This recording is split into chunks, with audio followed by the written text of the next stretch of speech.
It's just before 10 p.m. on a cold May evening in Perth. Security cameras are rolling at Rockingham Hospital when a white utility truck screeches into the emergency department parking lot. What happens next reads like something straight out of a crime thriller, except this is devastatingly real. The driver dumps a body outside the hospital entrance and speeds away into the darkness, leaving behind a 51-year-old man whose life story embodies everything terrifying about Australia's outlaw motorcycle gang culture. This wasn't just another gang shooting. This was a message written in blood and fire that would send shockwaves through Perth's underworld.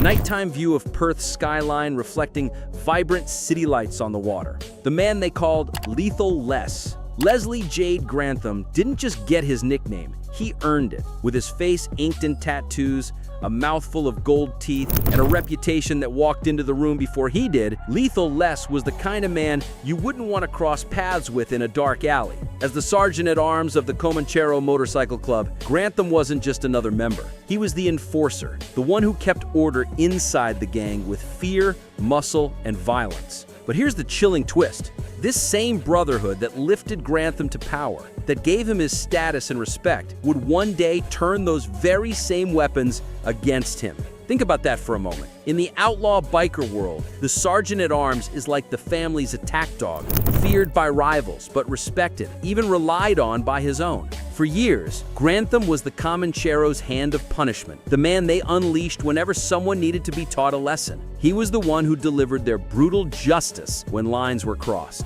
A criminal resume written in violence. Grantham's criminal record reads less like a list of mistakes and more like a playbook in organized intimidation. Back in 2015, he was among 10 men sent to jail for running a protection racket that left Northbridge business owners living in fear. The Comancheros weren't just leaning on people for a bit of cash. They were demanding $10,000 a week from a karaoke bar owner and making it clear that violence was waiting if she refused. When the woman explained she simply couldn't afford that kind of money, the gang didn't let her off the hook. Instead, they cut the price in half, down to $5,000, but ramped up the threats. The standoff hit its peak when member Selchuk Killink hurled a Molotov cocktail into the bar after she still refused to pay. By sheer luck, the device never ignited, but the message was loud and unmistakable. Cross the Comancheros, and they'll set fire to everything you've built. During the trial that followed, prosecutor Carmel Barbagallo captured Grantham's role in just a few words. Lethal Les,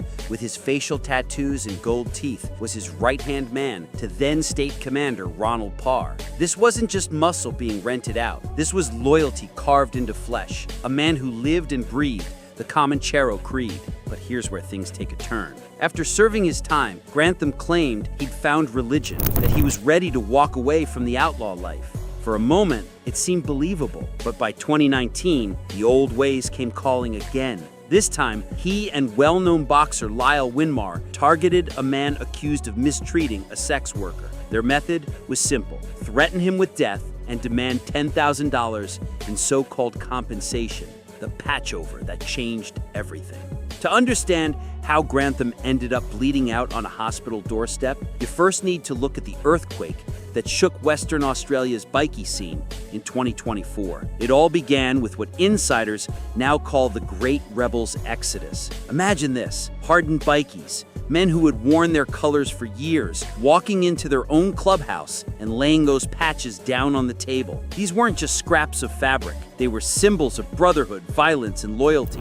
Handing them in wasn't just quitting a gang, it was walking away from an identity. And this wasn't a few unhappy members making a quiet exit. It was a mass walkout, the kind of move that sent shockwaves right through Australia's criminal underworld. So what pushed them over the edge? It came down to a drive-by shooting so badly bungled, it looked like something out of a comedy sketch. The WA rebels had been at war with the Mongols, and when they tried to strike back, the hit was such a disaster that it embarrassed the whole chapter. Sydney and Melbourne bosses, already losing patience, decided they weren't going to back them anymore. That abandonment was the breaking point. Leading the charge was Carl Labrook, a veteran who'd spent 25 years with the rebels after joining as a teenager.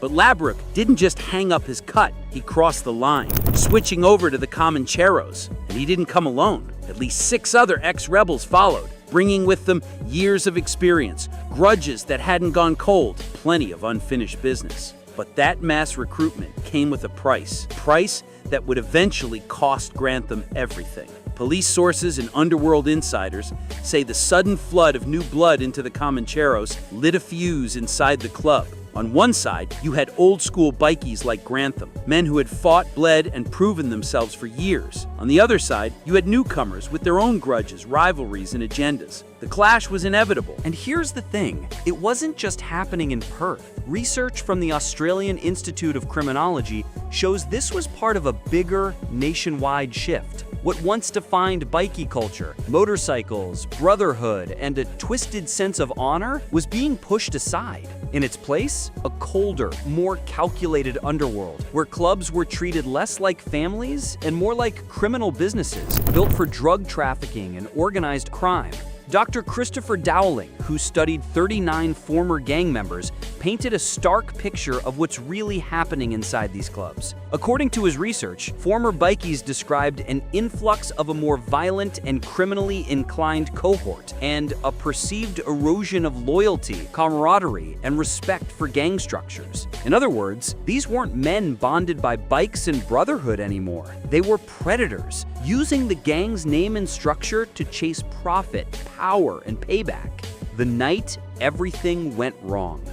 Police rushing to the scene of a bikie shootout in Perth's northern suburbs, it was headline news on 10 News First. Just a day earlier, on May 14, 2025, CCTV cameras had recorded what police now believe were the final hours of Les Grantham's life as a Comanchero.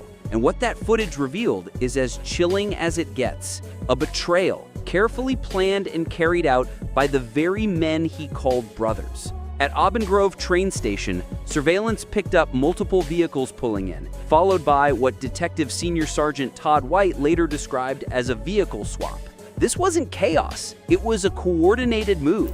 Among those vehicles was a white Holden dual-cab utility, registration 1BFC417, the same ute that would later tear through the car park of Rockingham Hospital. To investigators, it was clear this wasn't an accident, it was an operation. But here's the part that hits hardest. Police believe Grantham didn't just end up in that vehicle, he was picked up by people he trusted. Imagine that moment, climbing into a car with men he'd fought beside, men who wore the same patch, who swore the same oaths of loyalty. Only this time, instead of heading into a fight together, they were driving him straight to his own torture. Justice delivered with fire and lead. What happened next pushed this far beyond ordinary gang violence. It became something closer to ritual punishment. Grantham wasn't just shot multiple times, his attackers wanted more. Police believe they used a blowtorch to burn the skin off his legs, deliberately targeting the spots where his Comanchero tattoos were inked. Detective Senior Sergeant Anthony Thompson described it in words that lay bare the intent. "We suspect the burns are a product of other people trying to remove his tattoos that are related to the Comanchero outlaw motorcycle gang." This wasn't just an attempt to kill him, it was an attempt to erase him, to strip away his identity, piece by piece, while he was still alive. And here's why that makes it so chilling. In bikie culture, tattoos aren't just body art, they're sacred. They mark loyalty, rank, and blood-earned achievements. Each line of ink tells a story you can't fake and you don't take back. By burning those marks from Grantham's flesh, his attackers weren't only torturing him, they were symbolically cutting him out of the Brotherhood, turning his very skin into a warning for anyone else who might cross the line. Dumped like garbage. After shooting and torturing him, Grantham's former brothers didn't even have the decency to call an ambulance. Instead, they dumped him outside Rockingham Hospital like he was nothing, just another problem to discard, and sped off, leaving him bleeding out on the cold concrete. Detective Senior Sergeant Anthony Thompson put it bluntly, "We believe he was dropped off and just left there, which is a rather callous way to deal with someone with life-threatening injuries." This wasn't only about silencing Grantham, it was about making a statement, a warning. The fact that they left him at a hospital tells its own story. This wasn't necessarily a straight-up murder attempt, it was something darker. They wanted him to survive, to carry the scars, to serve as a living, breathing reminder of what happens when you try to walk away from the Comancheros. Grantham's broken body became the message. Betrayal isn't forgiven, and the Brotherhood never lets you go. breaking the code of silence. Here's where this story takes an unexpected turn that reveals just how deep the fractures in Perth's bikie world have become. In a move that shocked even veteran investigators, multiple members of the underworld started calling Crime Stoppers with information about Grantham's attack. WA Police Commissioner Cole Blanche couldn't hide his surprise. We find particularly outlaw motorcycle gangs, while they don't talk to us and put their name to it, they certainly ring up things like Crime Stoppers and give us very valuable information. I thank all the outlaw motorcycle gang members for actually ringing and helping police, because that's quite unusual. Think about what this means. The traditional code of silence that has protected these organizations for decades is crumbling. When even hardcore criminals are calling police with information, it suggests the violence has crossed lines that even they won't tolerate. This isn't just about Grantham anymore. This is about a criminal ecosystem eating itself from the inside out. The new Comanchero reality. The Comancheros who turned on Grantham are a far cry from the group that first emerged out of Sydney in the late 1960s. Back then, the club was founded by Scottish immigrant William Jock Ross, who, after watching a John Wayne movie, set out to build his own brotherhood of motorcycle men living under a twisted kind of code. Inside their clubhouse, Ross even hung a sign that spelled out that code in crude and brutal terms. If it's white, sniff it. If it's female or it moves, fuck it. If it narcs, kill it. Violent? Absolutely. Offensive? Without question. But there was, at the very least, a structure, a set of rules, however warped, that members lived and died by. The Comancheros of today are something entirely different. The Brotherhood has splintered, ripped apart by internal power struggles and betrayals. Its leaders have either fled the country or ended up locked away in maximum security prisons. Mark Buttle, once the club's global commander, was arrested for importing $40 million worth of cocaine and now sits behind bars. His successor, Spanish bikie Alex Vare, shows just how far the Comancheros have shifted from an Australian outlaw club to a global enterprise, no longer bound by bikes, Brotherhood, or the old code, but by international drug money and power. Perth's burning question. As Grantham clings to life inside Royal Perth Hospital, the bigger question hanging over the city's underworld is this: has the violence finally gone too far? His attack wasn't just another bikie brawl. It was something darker, shooting a former sergeant-at-arms and then burning the tattoos from his skin marked a level of brutality that even hardened criminals are struggling to stomach. At the heart of it all is the fallout from the rebels' mass defection and their absorption into the Comancheros. That flood of new members brought with it old grudges, rival loyalties, and unfinished wars. Combine that with the cultural shift away from bikes and Brotherhood and toward pure organized crime, and you're left with a powder keg. What happened at Rockingham Hospital wasn't an accident. It was the inevitable explosion. Now, police are bracing for what comes next. Because the attack on Grantham wasn't just personal, it was political, calculated move to assert dominance and to send a message about what happens when you try to walk away from the Brotherhood. But here's the danger for the Comancheros. In a world where loyalty has become transactional and violence is the only real currency, that message might not inspire fear. It might spark a war they can't control. The broader war. Grantham's torture and near murder isn't an isolated story. It's just one chapter in a much bigger war tearing through Australia's underworld. The so-called Big Six bikie gangs, the Bandidos, Comancheros, Hells Angels, Thinks, Mongols, and Rebels, are locked in conflicts that have already claimed dozens of lives and left communities from Perth to Sydney living in fear. The violence has grown so reckless that police now describe it as showing complete disregard for public safety. We're talking drive-by shootings in broad daylight, assassinations carried out at public events, and brutal torture sessions like the one Grantham endured, moments that blur the line between criminal business and everyday civilian life. What makes this even more dangerous is how far the battlefield has expanded. The Comancheros aren't just an Australian gang anymore. Their reach stretches into New Zealand and Southeast Asia, tied into major drug trafficking pipelines. What once began as local rivalries between outlaw clubs has now escalated into something far larger: organized warfare between multinational criminal empires. The technology factor. Today's bikie wars are being fought with weapons their old-school predecessors could never have imagined. Take the Annam encrypted messaging app operation, for example. A sting where police tricked criminals into using a communication system that law enforcement secretly controlled. What it exposed was staggering. Inside those messages, investigators uncovered more than billion-dollar drug trafficking schemes.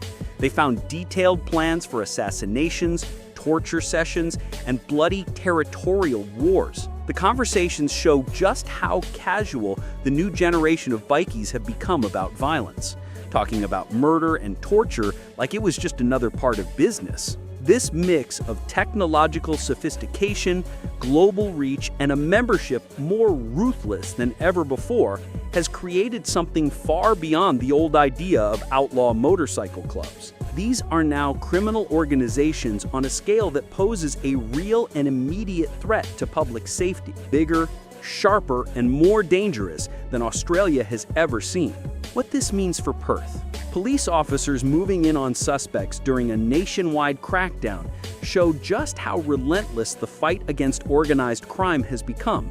But for people in Perth, the attack on Les Grantham isn't seen as just another headline. It's a chilling reminder of how far their city's underworld has spiraled. This is the same Perth that's witnessed bikie assassinations carried out at public sporting events, massive international drug smuggling operations, and now brutal torture inflicted by men who once called each other brothers. The human cost. Beyond the headlines and the police briefings, Les Grantham's story is, at its core, a human tragedy. One that cuts deeper than the criminal world he was part of. He wasn't just a bikie sergeant at arms.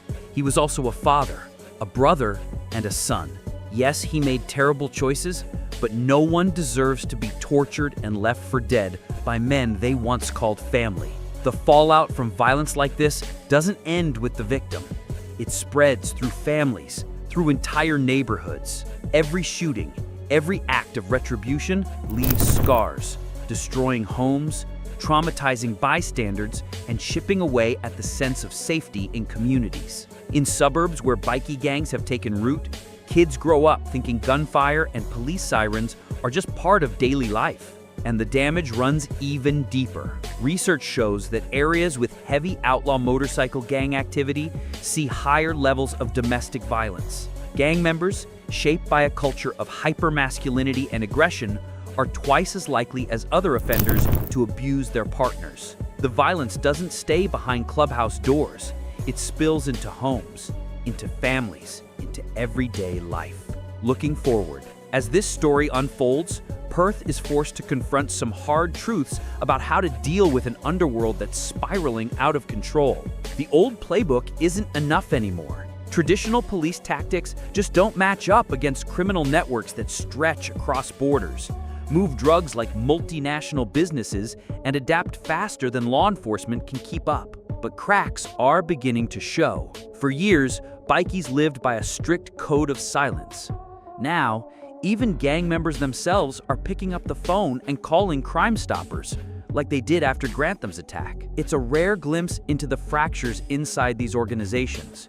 The big question is, are these cracks a chance for police to finally break through? Or are they simply the sign of gangs evolving into something even more dangerous? One thing is clear. What happened to Lethal Les Grantham wasn't just another gang hit. It marked a turning point in Australia's criminal landscape. The question isn't if there will be more violence, it's whether Perth, its police, and its people can move fast enough to stop that violence from swallowing up innocent lives. The white utility truck that dumped Grantham's broken body outside Rockingham Hospital vanished into the night, but the message it left behind is still echoing across the country.